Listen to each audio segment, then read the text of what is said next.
তৃণমূল কংগ্রেসের social media সেলের in charge Debangshu Bhattacharya এই মুহূর্তে আমাদের সঙ্গে টেলিফোন লাইনে রয়েছেন। দেবাংশু, আপনি শুনলেন কেন্দ্রীয় অর্থমন্ত্রী নির্মলা সীতারামন বলছেন, প্রধানমন্ত্রী যদিও দীপাবলির কথা ঘোষণা করেছিলেন, কিন্তু অর্থমন্ত্রী দাবি করলেন বাঙালিদের কথা ভেবে, বাংলার কথা ভেবে দুর্গাপুজোর জন্যই মহালয়ার পরের দিন অর্থাৎ 22শে সেপ্টেম্বর থেকে নতুন জিএসটি কাঠামো সিদ্ধান্ত যে কার্যকর করা হবে। না, বাঙালি কি শুধু দেবীপক্ষ পড়লে কেনাকাটি শুরু করে, পুজোর শপিং শুরু করে? পুজো কেন্দ্রিক অর্থনীতি কি শুধু মহালয়ার পরের দিন থেকে স্টার্ট হয়? এই ডিসিশন তো কবে হয়েছে? তো তাহলে এত লেট করলেন কেন? আরো 15 দিন আগে করতে পারতেন। শেষ 7 দিনে তো হয়তো 30% 40% লোকের কেনাকাটি থেকে শুরু করে পুজো সংক্রান্ত যে পারচেস গুলো, পুজোর প্যান্ডেল তৈরি করতে যেসব জিনিস লাগে, সেই সব কিছু তো অলরেডি পূর্বতন জিএসটির হিসাব অনুযায়ী হয়ে গেছে। কারণ এখনো কেউ ঠাকুর অর্ডার দেয়নি, এটা তো সম্ভব নয়। এখনো কেউ প্যান্ডেল শুরু করেনি, এটা তো সম্ভব নয়। পুজো আর 7 দিন বাকি। তো দেবী পক্ষের আগে শুরু করে আপনি কত বড় বাঙালির উপকার করে দিলেন। জিএসটি লাগু হয়েছে 2017 কি 2018 সালে। 18 সালে যদি ধরি 19, 20, 21, 22, 23, 24, 25, 7 বছর হয়ে গেল। যে রিলিফ গুলোর কথা এখন বলছেন, মমতা বন্দ্যোপাধ্যায় জিএসটি লাগু হওয়ার সময় থেকে চিঠি লিখে যাচ্ছে এই জিনিসগুলো জিএসটি রিলিফ দেওয়া হোক।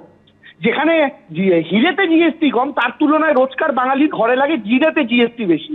তো এই যে ঘটনাগুলো, এগুলো তো আমরা 2017-18 সাল যবে থেকে জিএসটি লাগু হয়েছে তবে থেকে বলছি। তাহলে 7 বছর ধরে আপনার সরকার গরিব মধ্যবিত্তদের থেকে টাকা লুটলো কেন?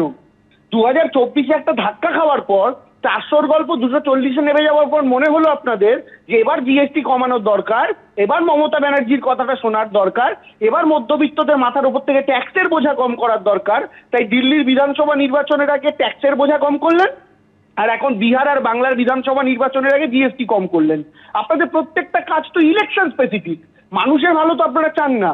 ফলে দেবীপক্ষের গল্প শুনিয়ে লাভ নেই। সত্যি যদি বাঙালি ইনক্লুডিং গোটা ভারতবর্ষের উপকার করতে চাইতেন, তাহলে 2017 থেকেই ভুলভাল ডিসিশন করে 7 বছর দেশকে লুটতেন না। অনেক ধন্যবাদ দেবাংশু আমাদের সঙ্গে কথা বলার জন্য। 22শে সেপ্টেম্বর থেকে নতুন জিএসটি কার্যকর হবে। বাংলা এবং বাঙালি আবেগের শান কেন্দ্রীয় অর্থমন্ত্রী। দুর্গাপুজোর জন্যই 22শে সেপ্টেম্বর থেকে জিএসটি কার্যকরের সিদ্ধান্ত, এমনটাই দাবি করেছেন কেন্দ্রীয় অর্থমন্ত্রী। মহালয়ার পরের দিনের কথা মাথায় রেখেই 22শে সেপ্টেম্বর থেকে কার্যকর হচ্ছে নতুন জিএসটি। প্রধানমন্ত্রী ঘোষণা করেছিলেন দীপাবলি থেকে কার্যকর হবে, কিন্তু বাংলার জন্যই পুজোর আগে করা হয়েছে। কলকাতায় এসে নেক্সট জেন জিএসটি আলোচনা সভায় দাবি করলেন কেন্দ্রীয় অর্থমন্ত্রী Nirmala Sitharaman. I'm happy to say the determination of September 22nd was largely influenced by the Pujo.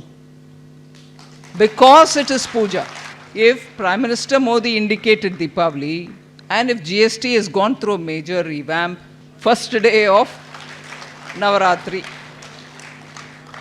the next day of Mahalaya, so don't you see the very strong influence of Bengal in this decision making?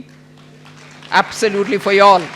The message from Bengal is what is going to influence the rest of the country, like it did during independence struggle, like Bengal has always been leading the country.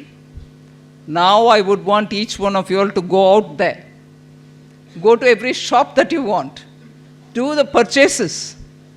You should show the way, saying Indian economy now benefits from the GST second generation reform.